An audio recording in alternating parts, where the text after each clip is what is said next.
మీకు బాగా కష్టపెట్టిన writing side కథ వస్తువు ఏదంటే ఏం చెప్తారు? లేదా డైలాగ్స్ పరంగా ఇప్పుడు ఒక్కోసారి ఒక 1 మంత్లో రాయొచ్చు మీరు, ఒక్కోసారి 1 మంత్ కూడా కాదు 2 రోజుల్లో రాస్తారు, ఒక్కోసారి 6 నెలలు టైం తీసుకునే కథలు కూడా కొన్ని ఉంటాయి.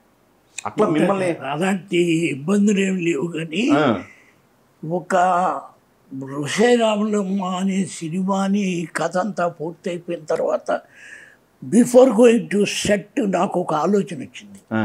ఈ రాములమ్మ అనే దాన్ని నేను ఒక దళిత పిల్లని చేస్తే ఎలా ఉంటుంది? ఫస్ట్ దళిత పిల్ల కాదు కాదు ఓకే ఒక పేదంటి పిల్ల. ఓకే ఓకే దళిత పిల్లని చేస్తే ఎలా ఉంటుంది? రైట్. ఆయనతో చెప్తే ఆయన ముందు వద్దు వాళ్ళతో అసలు మనం పట్టించుకోకూడదు ఇది అన్నారు.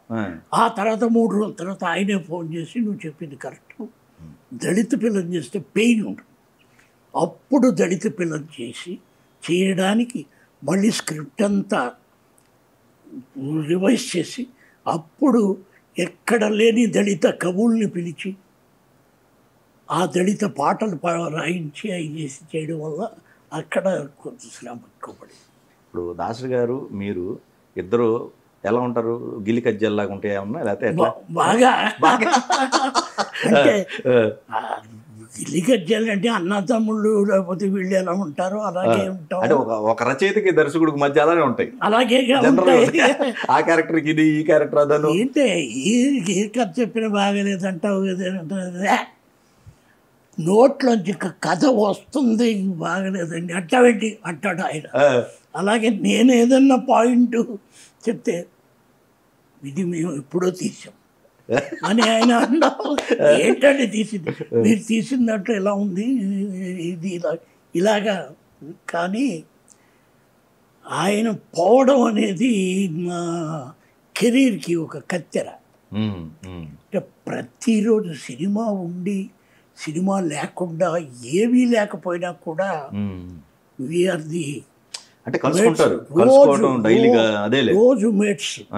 ఆ మీటింగుల్లో ఎన్ని రకాల సబ్జెక్ట్స్, ఎన్ని రకాల పాలిటిక్స్లోకి వెళ్తున్నాడంటే ఇలా వెళ్ళాలి అలా వెళ్ళాలి ఇలా మాట్లాడుకోవడాలు. అక్కడికి నేను ఢిల్లీ వెళ్తుంటే ఢిల్లీ నాకు టికెట్ వేసాడు, నేను ఢిల్లీ వెళ్ళిపోవడం, ఇట్లాంటివన్నీ ఆల్ ఆఫ్ ది సడన్ డిమైజ్డ్. ఇప్పుడు ఆయన ఆస్తులు ఏవో ఉన్నాయి, పెద్ద ఆస్తులకు సంబంధించినవి అంత దాసరి గారి.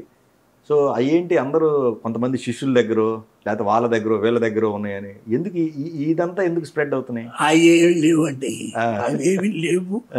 అసలు నాకు తెలియని అంశం అది. అస్సలు ఎప్పుడు కూడా ఆయన డబ్బు కానీ ఆయన దశకం కానీ ఇది కానీ దాంట్లో నేను అడుగు పెట్టలేదు, అటువైపు చూడలేదు అసలు. ఇది వాస్తవం. మధ్యలో ఆయన చనిపోయిన తర్వాత కొన్ని ఇబ్బందులు ఎదురైనాయి, అప్పుడు మీరు పార్టిసిపేట్ చేశారా? లేదు లేదు వాళ్ళకి ఏమి ఇబ్బందులు ఎదురవలేదు. చిన్న చిన్న విభేదాలు ఎంటర్ అయినాయి. అబ్బే అనంతమ్ముల మధ్య అదే అదే అబ్బే అబ్బే అలా అంతా పిల్లలు కాదు, వాళ్ళు దేశబుద్ధులే. సో మీ బెస్ట్ మెమరబుల్ ఏంటండి? మెమరబుల్ ఇన్సిడెంట్స్ ఎన్నో రకాలు. అంటే నా భార్యకి పెద్ద ఆపరేషన్ జరుగుతోంది, 6 లీటర్ల బ్లడ్ ఎక్కించాలి. ఓకే. అదే సాయంత్రం నాకు నాటకం ఉంది, నాటకానికి వెళ్ళాలా, ఆపరేషన్ దగ్గర ఉండాలా, నాటకం వెళ్ళాలా, ఆపరేషన్ దగ్గర ఉండాలా అని ఆఖరికి నాటకానికే వెళ్ళిపోయాను. వెళ్ళిపోయి నాటకం ఆడి అక్కడే పడిపోయారు. ఎన్ని కప్పులు వచ్చాయి.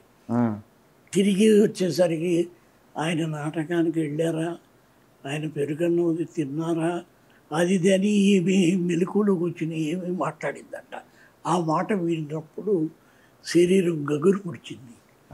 అది ఒక మెమరీగా.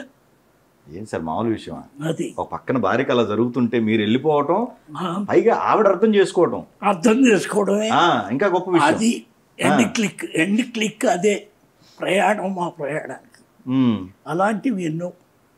పిల్లలు కూడా మీకు సపోర్టు బాగా బాగా సపోర్ట్. అంటే ఇది సపోర్ట్ చేస్తున్నామని కూడా వాళ్ళకి తెలియదు. అంటే చిన్నతనం వాళ్ళ పసితనం నుంచి నేను నాటకాలు ఆడుతూనే ఉన్నాను. ఇప్పుడు నా పెళ్లి కాకముందు నుంచి నాటకాలు ఆడుతూనే ఉన్నాను కాబట్టి వాళ్ళకి ఇది సెకండ్ నేచర్ అనుకున్నారే తప్ప ఇదే నెవర్ ఎప్పుడు ప్రశ్నించలేదు లేదా అడగలేదు. ఏం లేదు, ఫైనాన్షియల్ ఇబ్బందులు ఏమైనా ఎదురైనాయండి? ఏమీ లేదు, ఏమీ లేదు. నేను సినిమా తీశాను, ఫ్లాప్ అయింది. అయినా దాని డబ్బులు దానికి వచ్చేలాగా అమ్మాను. ఆ తర్వాత కొత్త ఏదో మోసాలు జరిగాయి. జరిగిన తర్వాత ఇల్లు అమ్మేద్దామా అనే ఆలోచనలో ఉన్న అలాంటి సమయంలో దాసనారాయణ గారు మళ్ళీ పిలిచి నువ్వు నాకు సినిమాలు రాయి, నీ ఇల్లు అమ్మనివ్వడం అని చేతిలో చేసాడు. అంతే, అలా కొనసాగిపోయింది. మోసం ఎక్కడ జరిగిందండి మీకు? అది చెప్పకూడని మోసం. ఓకే, నేను అసలు అది మర్చిపోయాను కూడా. బాగా నమ్మిన వాళ్ళే. నమ్మిన వాళ్ళే. ఎంత సుమారు ఉంటుందండి అమౌంట్? ₹1,00,00,000. ₹1,00,00,000 year sir? 98 అనుకుంటా. 98 కోట్ల రూపాయలు అంటే ఇప్పుడు ఈజీగా 10 కోట్లు 20 కోట్ల పైనే ఉంటుంది అది. ఉంటుందిగా. Okay okay. మీరు అసలు యాక్చువల్గా ఇలా యాంకర్గా చేయడం కన్నా పోలీస్ డిపార్ట్మెంట్లో ఉంటే అంటే ఒక మనిషి లోపల అంతరాంతరాల్లోంచి ఎట్లా లాగాలని ప్రయత్నిస్తారు.